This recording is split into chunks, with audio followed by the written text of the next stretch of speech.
Қайырлы күн, құрметті қатысушылар, қайырлы күн, құрметті қала тұрғындары.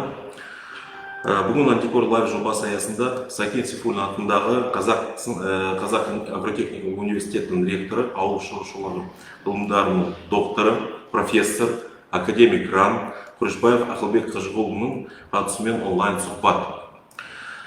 Қызықтырған сұрақтарды тікелей эфир арқылы қоюға болады. Добрый день, уважаемые участники сегодняшнего прямого эфира, слушатели, горожане. Сегодня в рамках проекта Антикор Лайв состоится онлайн-диалог с участием ректора Казахского агротехнического университета имени Сәкен Сейфуллина, доктора сельскохозяйственных наук, профессора, академика РАН Күрішбаева Ақылбека Қажығұловича. Все интересующие вас вопросы вы можете задавать непосредственно в прямом эфире, в комментариях соцсетей Facebook и соцсетей Instagram. Все ответы будут получены сразу же, поэтому я сейчас даже немного прервусь, передав слово нашему гостю, и подключу трансляцию на своей странице Facebook. Ее также можно наблюдать, и все вопросы оттуда также будут транслироваться в прямом эфире. Ақылбек Қажығұлович, во-первых, добрый день. Огромное спасибо, что вы пришли в студию проекта Антикор Лайв. Наши все прямые эфиры выходят уже, начались в рамках проекта Астана Адалов Каланом и в рамках слышащего государства, слышащего свой народ, поэтому здесь очень много гостей побывало. Вот. Но мы впервые, наверное, вторая встреча проводим с ректорами вузов.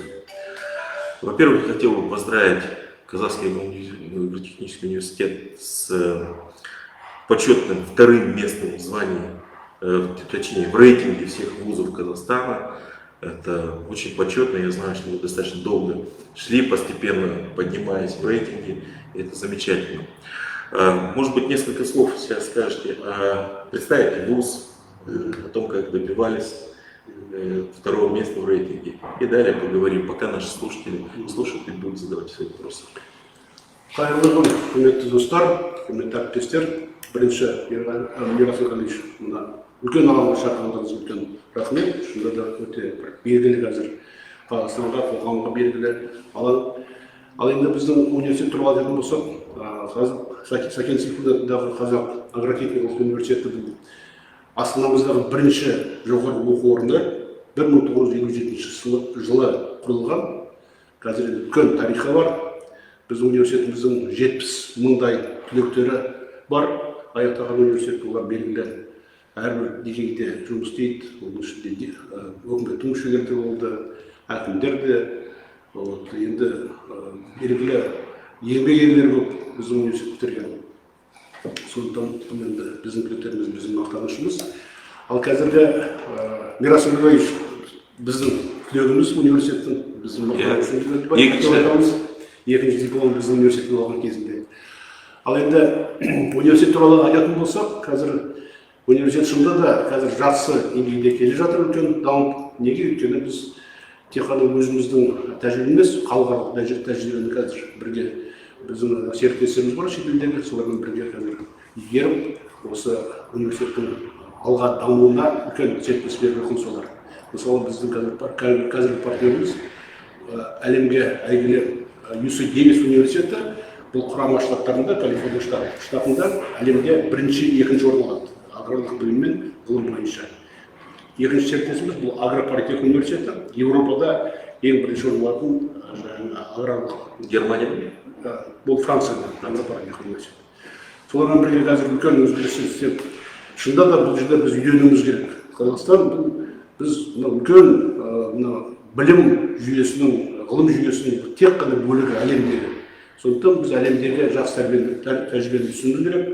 Соған байланысты қазір осы серіктестермен бірге өзгеріс істеп отырмыз. Шында да ашық айтатын болсақ, өзгеріс көп керек бізге университетке.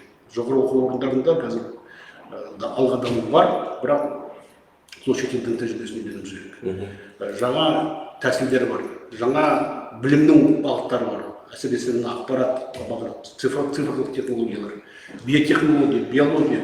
Біз қазір отырып қалмауымыз керек. Солармен бірге үйреніп, өзімізге білімді трансферттейміз ғой, трансфертті өзімізге тартуымыз керек. Осы жолда қазір біздің университетіміз үлкен жұмыс істеп жатыр. Сейчас очень важно не отстать от прогресса Поэтому, конечно же, очень важно такие вещи делать. Ну, в силу того, что у нас программа начиналась, прямой эфир начиналась как проект «Астана Адалт Халана». Как известно, этот проект направлен на искоренение, вообще в принципе, неприятия бытовой коррупции и искоренение бытовой коррупции.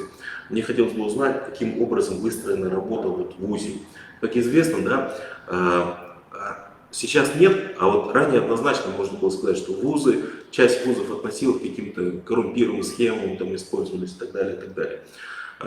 Сейчас, на мой взгляд, высшее образование выходит из этой такой нехорошей зоны. Вот, и хотелось бы узнать, каким образом выстроена сейчас у вас эта система, чтобы не допустить каких-либо получения вместо, скажем так, чтобы студенты получали на выходе знания, а не просто диплом. Вот когда я бываю у наших партнеров, допустим, в частности, в американском университете, я часто общаюсь со студентами американскими и спрашиваю их, во-первых, один из моих вопросов, есть ли у вас коррупция? Даете ли вы какие-то подарки ценные там, для того, чтобы повысить себе оценку? Вот когда я такой вопрос задаю американским студентам, они говорят, а зачем? Они меня не понимают. Зачем это вы так делаете? Зачем нам делать? Разве можно покупать знания? Это же нам нужно знания.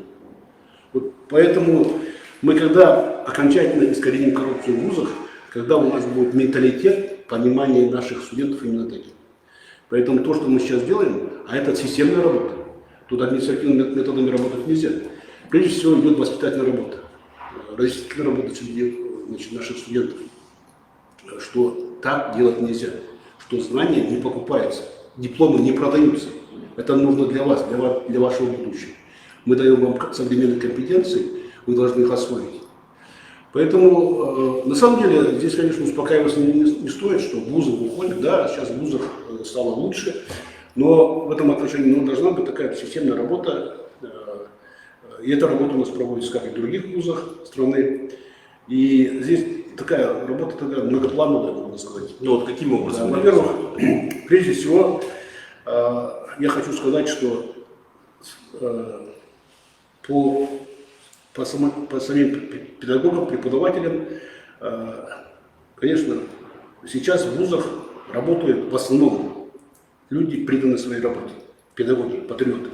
И когда, кстати, я хочу сразу сказать, что когда выходят какие-то рейтинги про вузы, что такой-то вуз значит, находится в хвосте, и там больше коррупции, вот, хуже всего, когда есть необъективная информация.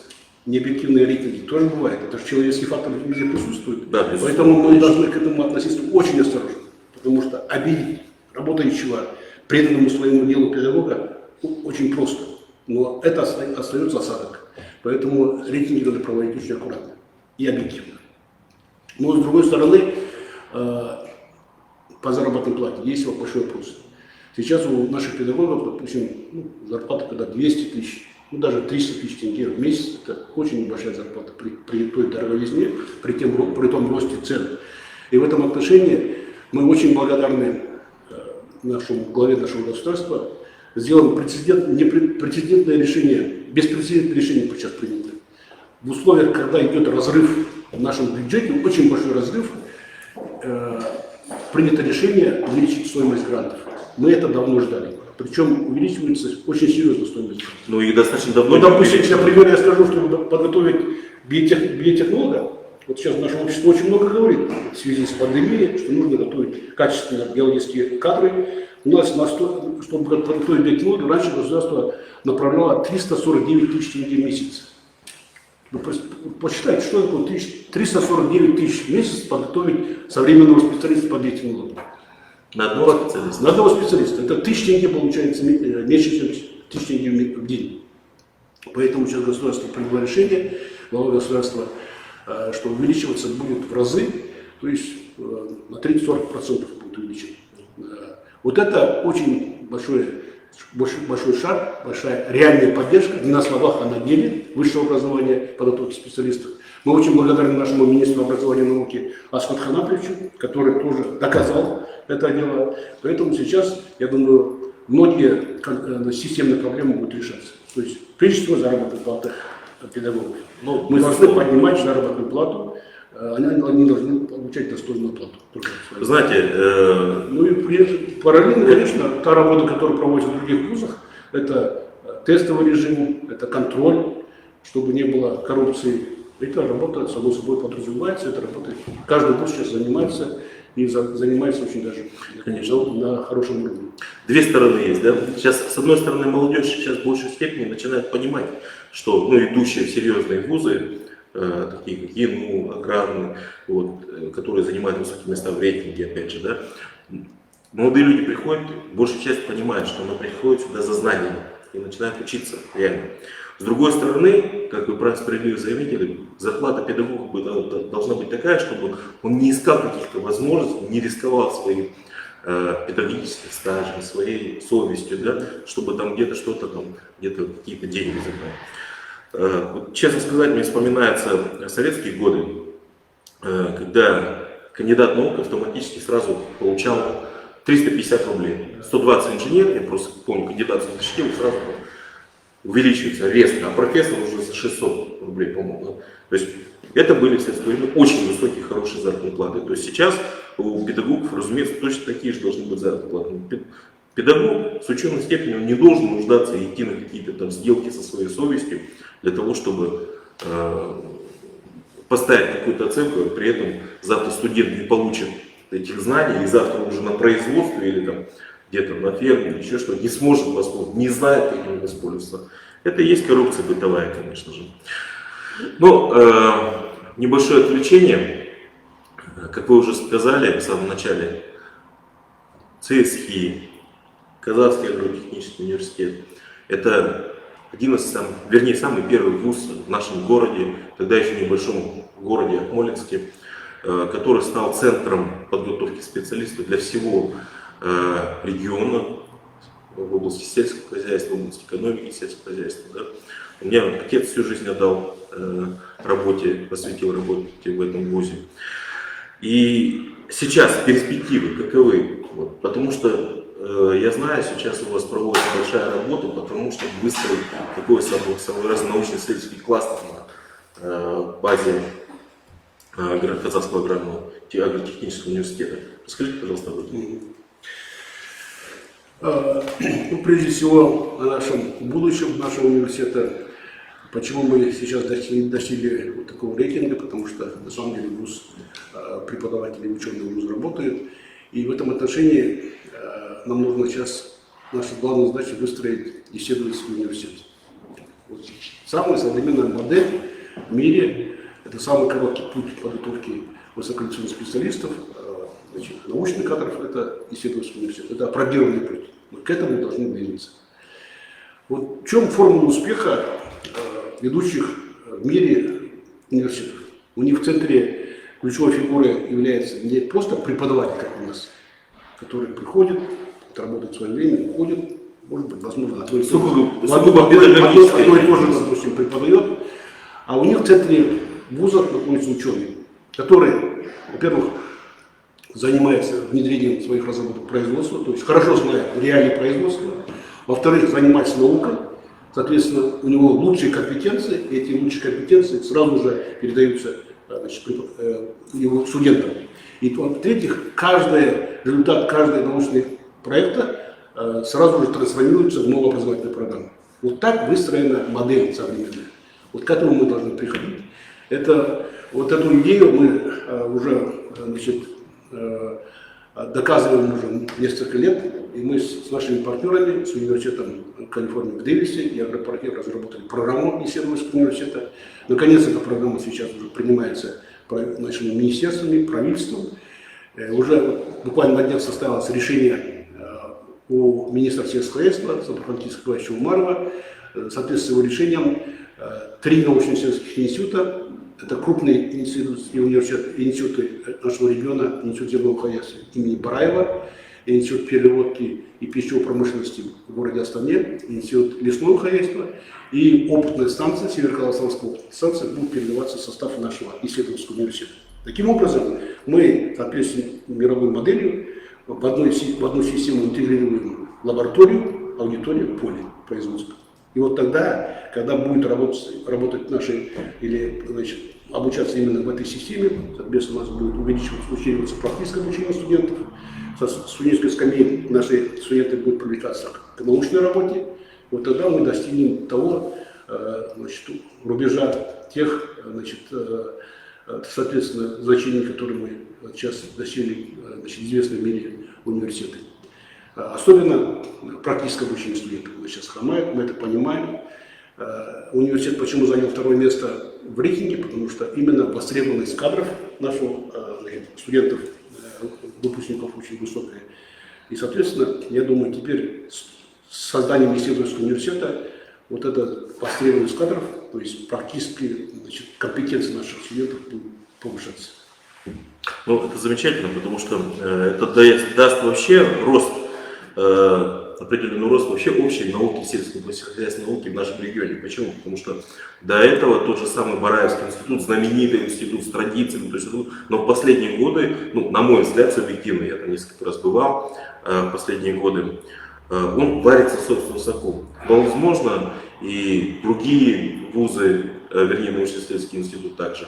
А сейчас, если Казахский агротехнический университет выступит локомотивом, подцепив вот эти вагоны, увидим научно-исследовательский состав хороший будет, то, в принципе, это вызовет только рост именно наукоемких технологий в области сельского хозяйства. Потому что, что греха таить, те технологии, которые раньше использовались, там, и в животноводстве, и в растениеводстве, да, сейчас они постольку-поскольку. То есть агрохимики на деревне мало востребованы, там, не регулируются ни пятипольные, ни семипольные зерно-севообороты. То есть когда как идет. И уж о племенной работе, но это тоже, по-моему, сейчас, на мой взгляд, едешь иногда, смотришь на животных крупнорогатых скот, там все подряд, и там видно. Эту работу, конечно, надо восстанавливать. Казахстан — это индустриально-аграрная страна, но при этом мы все понимаем, мы сейчас во время карантина увидели, какие ситуации могут быть в мире, когда нефть, а это источник всех наших, ну не всех, но почти половины бюджета страны, да, когда провалилась и нету наполнения. Когда у нас под ногами фактически есть возможность где зарабатывать. Продукты будут востребованы всегда. И вот этот сектор надо очень хорошо разрабатывать и очень хорошо. Без науки сегодня никуда. Совершенно верно, Герасим Юрьевич. Қазақта бір жақсы мақал бар. Алтын күміс тас екен, арпа бидай ас екен. Мы приходим как раз к этому периоду, когда нужно развивать аграрное производство. Это локомотив, действительно, драйвер нашей экономики. Это будущее нашей экономики, нашей страны, можно сказать. Но вы затронули очень такую болевую тему, как специалист. Я хочу тоже об этом сказать. Вот, если взять чисто один показатель, урожайность яровой пшеницы или урожайность зерновых на севере Казахстана. Северный Казахстан очень похож по природно-климатическим условиям с провинцией Saskatchewan, Канадой. Но там урожайность пшеницы составляет 25 центнеров гектара. У нас средняя урожайность 12 центнеров гектара. С 11-12. Находясь в таких же условиях, таких же почвенных условиях, погодных условиях, мы получаем в 2 раза меньше. Почему? Вот как раз проблема в аграрной науке. Вот если проанализировать, в чем секрет, в чем проблема наша, потому что по существу ученых, аграрников у нас осталось совсем мало. Вот в северных областях, в 3 областях, Караганинской, Акмолинской и Северо-Казахстанской областях осталось всего 4 селекционера. 4 селекционера, которые занимаются сортами. А на Западе таких селекционеров сотни. На 10 миллионов гектаров земли осталось всего 4 селекционера. Это трагедия. Как говорят, это трагедия, как говорят американцы, bottom line, мы опустились на самое дно. Поэтому, почему исследовательский университет, это не нужно не только агрохимическому университету, не коллективу университета, это нужно отрасли сегодня. Вот тогда, если будет исследовательский университет, мы наконец оживим эту работу. Появятся молодые люди, которые, они и есть сейчас, получившие уже хорошее образование, владеющие современным методом исследования, которые пойдут работать в науку и будут поднимать сельское хозяйство. Надо создавать нам сорта. 60% сортов зерновых культур на севере Казахстана мы завозим из России. Это очень нехорошо, это обеспечение, это нарушается продовольственной безопасности страны. Тем более эти сорта не адаптированы к нашим условиям, соответственно, здесь проблемы возникают. А были сорта, которые адаптированы. Да, а мы эти сорта свои теряем. Вот таким образом это шлейф проблем, которые нужно нам решать сегодня. Ну вот, нужно будет решать, конечно, в первую очередь выпускникам вашего вуза. Да? Расскажите, пожалуйста, сколько сейчас у вас в вузе студентов? И самое главное, больно, наверное, для агротехнической науки, в целом, сельскохозяйственной науки, да, это сколько процентов едут в село. Вот это очень важный момент. Выпускать можно много. Ну вот, я у вас обучался, второй высшее получал на экономфаке, со мной учились, но никто в село не поехал, то есть не приехали из села, не обучались. Все получали, ну правда это второе образование, конечно, нужно было экономическое, понятно, что все остались в городе, где был даже кто-то в Алматы, с Караганды приезжал и так далее. Но если брать очных студентов, общее количество, какая ситуация? Вопрос очень важный, но в то же время он такой комплексный вопрос, многоплановый вопрос. Поэтому тут не только, это не вина, допустим, университетов, это беда, общая беда. Во-первых, начиная, допустим, с процесса поступления в ВУЗ. Сейчас это не секрет, поступает очень много городских ребят, которые, значит, выпускников городских школ в сельхозспециальности, заранее зная, что не поедут в село, получить диплом, потому что по сельхозспециальностям очень много грантов. Поэтому, начиная с прошлого года, изменилось законодательство. Сейчас, во-первых, если ты поступил по аграрным специальностям, в пределах сельской квоты имеется в виду, по сельской квоте ты поступаешь на аграрный вуз, ты должен обязательно отработать 3 года в сельской местности. То есть вот таким образом человек будет уже думать, если он поступил на сельскую специальность, он должен отработать. Но это в рамках только сельской квоты. А сельская квота составляет всего 30%. Ну и другая сторона. Вот я вижу, что мы критикуем специалистов, что они там неграмотные, там, не хватает у них компетенции, когда уже работают в производстве. Конечно, сейчас появляется очень много таких студентов, специалистов, которые очень хорошо знают свою специальность, но многие остаются в городской местности. Почему? Потому что нужно создавать условия в деревне. Они с удовольствием поехали бы сейчас в деревню работать, они поднимали бы сейчас село, значит, по своей специальности, но надо создавать условия. Вот есть очень хорошая программа ЕГВАСа «Дипломом в село». Будучи министром сельского хозяйства, я реализовал эту программу.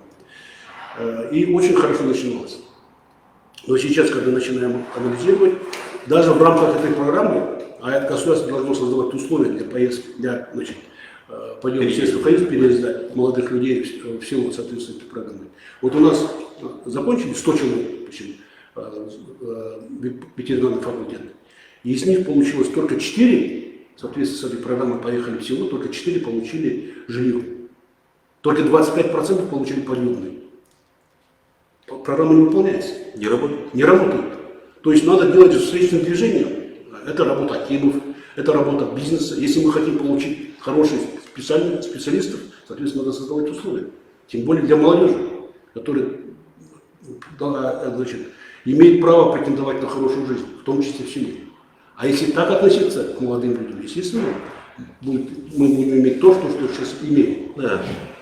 Ну, к сожалению, да, такая проблема есть, поэтому, наверное, здесь нужно обратиться уже ко всем областям, руководителям части управления образования, сельского хозяйства, чтобы они продумывали эти программы. Сегодня без науки в сельском хозяйстве далеко мы не двинемся. Вот через 10-15 лет все сортовые пшеницы будут, урожайность падать еще ниже и так далее, и ничего не будет. Поэтому и бизнес, и власти, местные исполнительные органы должны отрабатывать эти вопросы. Я напомню, что сегодня у нас в рамках проекта Антикор Лайф в гостях находится ректор Казахстанского агротехнического университета имени Сакен Сейфуллина, доктор сельскохозяйственных наук, академик РАН Кулешбаев Ахалбек Кажигулович. Ахалбек Кажигулович также является моим коллегой, депутат Маслихата нашего города, активно поднимает вопросы финансирования различных очень важных городских проектов и критически очень относится ко многим вопросам, которые мы рассматриваем в Маслихате, с тем, чтобы добиться их исполнения. Ну, сейчас у нас появились вопросы, Садлыклим, понятно, Еркебулан Нурманов. жемқорлық күресуге студенттердің елі қандай? Рөлі қандай? Рөлі қандай? Жаңа енді мен жауап бердім. Бұны тағы айтайын, мына шетелдегі студенттерден сұрасам, сендерде коррупция бар ма шетелде, дамыған университеттерде? Сендер жаңағы пара бересіңдер бе оқушыларына, бағаны көтеру үшін дегенде сұрағанда олар түсінбейді шетелдегі студенттер. Сол деп неге біз беруіміз керек ол параны? Өйткені білім бізге керек қой, біз үшін керек қой. Сондықтан оны қалай сатып аламыз? Өзіміздің ақшамызға біз ондай істеуімізге болмай ма деген осындай ойлар бар. Бұл нақты өздерінің ойлары, пікірлері. Бізге ең маңызды мәселе бұл жерде, бұл коррупция бойынша мәселеде. Осы студенттерімізді мына көзқарасын өзгертуіміз керек. Тура осындай көзқарас біздің студенттер болу керек. Білім сатылмайды, диплом сатылмайды. Ол болашақ үшін керек. Ол жас мамандардың өздері үшін керек. Егер де бірдеңені түсінбей қалатын болса, олар кейін болашақ өмірінде ол өздеріне қиын болады. Соған байланысты біз қазір бірінші бұл жұмыста жүйелі жұмыс. Бұл енді жаңағы компания ішінде болмайды, или бұл әкімшілік тәртібімен жұмыс істейтін жұмыс емес. Бұны ақылмен біз жүйелі түрде жұмыс істеуіміз керек коррупция бойынша, коррупцияға қарсы бойынша. Соған байланысты қазір біз ең бірінші жұмысымыз студенттермен сөйлесеміз. Осыны түсіндіріп айтамыз студенттерге. Ол сендер үшін керек. Білім алу үшін. Сондықтан өздерін таза болыңдар бірінші. Мәселе өзгерісті студенттерден бастауымыз керек. Осындай болатын болса, біз де сол шетелдің тәжірибесіне келеміз, тура сондай бізге уақытында келетін боламыз. Ну, тут еще надо добавить, наверное, вопрос такой достаточно многоплановый. Вуз очень крупный, у вас с разных регионов уже есть студенты. И страна большая, особенности разные. Региональные особенности тоже какие-то роль свою вносят, по всей видимости. И тут вопрос даже не к вузам, этим вообще заниматься с детского сада надо. Безусловно, правильно. С детского сада и пошло по жизни все, чтобы человек приходил уже в вуз, он должен целенаправленно за знаниями приходить. Я просто хотел сказать, что здесь очень немаловажный аспект, хотел спросить, учитываете ли вы его в работе, так как вуз один из старейших в городе, да, 1957 года, уже сложились определенные традиции. И вот традиции, они должна быть гордость за свой альма-матер, за свой вуз. И вот эти вот насколько вот они используются в вашем вузе? Просто вот я вспоминаю свою альма-матер, да, ну там без малого 200 лет, и начиная с первых курсов, нам всегда говорили, вы следующее поколение, вы выйдете, вы навсегда останетесь в этих стенах этого вуза, и вы должны вести это достойно, чтобы там не уронить там марки своего вуза. Вот как у вас построена работа с традициями воспитания студенческих? Правильно сказали, прежде всего корни. Почему наш университет такой сейчас? Потому что у него именно история. Целиноградский университет это был один из ведущих институтов, университетов в Советском Союзе. Десятку лучших аграрных сельхозинститутов входит. Десятка лучших аграрных. Поэтому мы развиваем традиции дальше этого университета. И то, что у нас сейчас именно педагоги, они именно имеют очень хорошие компетенции, значит, образование, это благодаря той когорте ученых, которые в свое время основал этот университет, работали там, развивались. И это та школа еще продолжающаяся. Что касается значит, современных уже компетенций, вот здесь я хотел бы сказать, что на самом деле мы очень сильно отстаем. То, что я вижу по работе своих партнеров, когда езжу туда, вижу вот, совершенно другие методы сейчас значит, используются в образовательной программе. Особенно цифровые технологии очень сильно используются. Вот я агроном, я сравниваю, как меня обучали, там сейчас очень много специальностей, которые мы даже не слышали. Вот только сейчас начинаем внедрять в своем университете. Это, допустим, биоматематика, биостатистика, цифровые технологии. Сейчас мы в университете совместно с нашими французскими коллегами меняем вообще учебный процесс. Мы сейчас многие новые специальности произносим. Очень сильно будет развиваться именно фундаментальная наука. Это будет высшая математика, сейчас будет преподаваться очень на высоком уровне. Биотехнология, генетика. Таким образом, он, будучи специалистом, он должен понимать природу, химизм всего этого процесса, чего не хватает сейчас в современном казахстанском образовании. Вот, и в этом отношении дальше будет развиваться эта работа. И я думаю, что если сейчас будет еще исследовательский университет, если будет учреждение на практическом обучении студентов, а мы хотим сделать как на Западе. Вот у нас теперь выпускные старшие курсы, значит, по сельхозспециальностям, магистранты, докторанты будут жить в кампусах на базе НИИ и опытной станции. То есть будут учиться на земле, не на асфальте, как сегодня. Ну, как в советское время, в учхозе проводили Как время. было в советское время, как сейчас в развитых странах. У них есть у всех кампусы, и то, что я вижу, допустим, прямо в кампусе, в условиях современного сельхозпроизводства обучается будущий агроном или будущий землеустроитель. Вот к этому мы должны прийти. Практика сейчас как построена студенты в вашем университете? То есть они выезжают в поля, работают непосредственно там, не знаю, осеменителями там, на фермах, непосредственно на полях, в севообороте участвуют, таким образом. Или просто действительно они поехали, как вот опять же коррупционный момент, приехали там, дали там, печать поставили, приехали, отчет написали и все. Значит, вузы, значит, бизнес критикует за то, что значит, специалисты, выпускники вузов, значит, имеют низкие практические компетенции, практические знания. И совершенно справедливо критикуются. Но здесь есть объективный фактор, есть субъективный. Во-первых, вот как на Западе, как мы видим, вот он проучился, допустим, до обеда получил теоретические знания. После обеда он уже идет, у них называются технологические платформы, или лаборатории те же, опытные какие-то. Он идет в эту лабораторию, уже, значит, вот эти базовые свои навыки таким образом укрепляются. Теоретически, значит, его знания закрепляются именно в условиях уже научной лаборатории или платформы университета самого. Вот наша проблема казахстанских вузов, вот этих технических у нас платформ у нас очень мало. При университете имеется в виду, своих практически таких цехов. Что мы сделали, наш университет? В последнее время мы организовали почти по всем специальностям сельхозпроизводства прямо при нашем университете вот такие цеха. У нас сейчас есть все, начиная с теплиц, есть цеха по переработке масла, значит, мяса, растительных, рыбных производств. Ну, все можно, вот как американцы говорят, вам следует, надо учиться или учить делай руками. Learning by doing, они говорят. Надо учиться делать руками. Вот это мы выстраиваем сейчас. Тогда у нас, соответственно, практические знания будут увеличиваться. А уже практика, то, что вы говорите, сейчас наши студенты идут в самые лучшие хозяйства, самые современные хозяйства, допустим, это Иван Адамович Саур, родина, это Тимирхан, значит, Дусмухамбетов, Байсерки Агро. Вот такие ведущие эти предприятия, их 380 предприятий у нас, где проходит уже практику студентов. То есть закрепляется тот материал, который уже они получают в стенах вуза. Вот тогда это и мировая модель, и тогда у нас как раз будет практические знания наших студентов на том уровне, который требуется. Ну да, бесспорно. Я в свое время после третьего курса, как вам известно, я биотехнолог, промышленный был. Я после третьего курса до 6-го курса я из лаборатории не вылазил практически. Было немножко лекций, вы знаете, все время благодаря этому получилось лаборатории.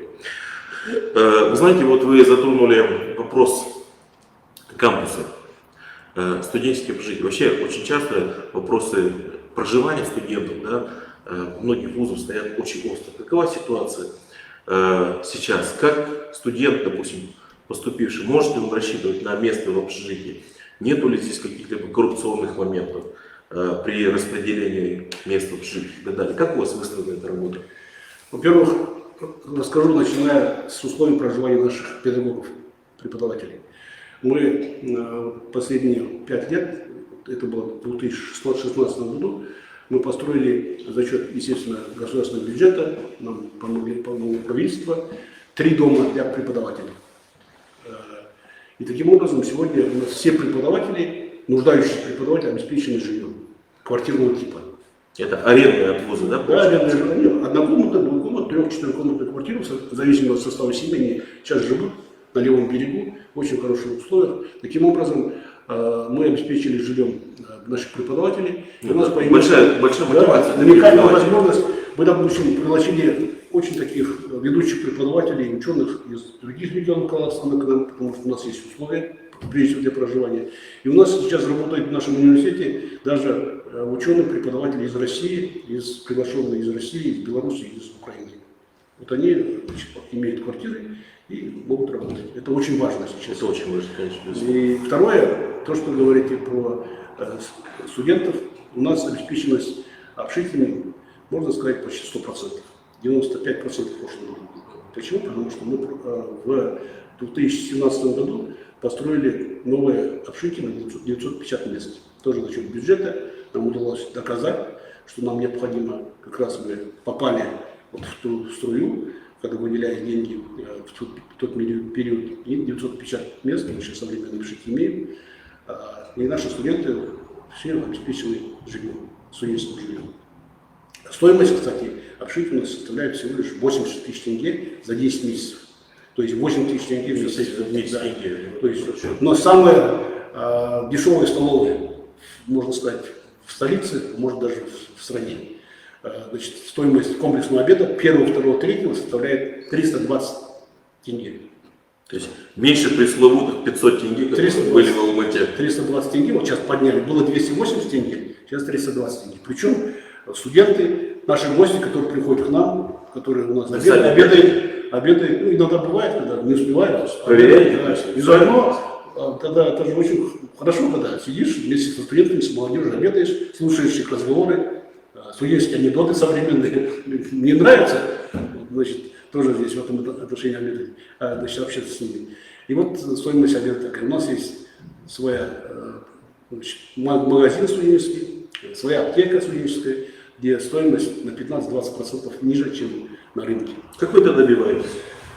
Ниже. Я понимаю, ладно, там столовую открыли, да, потому что достаточно большой оборот всегда, студенты всегда есть работа, ну, там, а как аптеку, например, магазин на 15-20% ниже?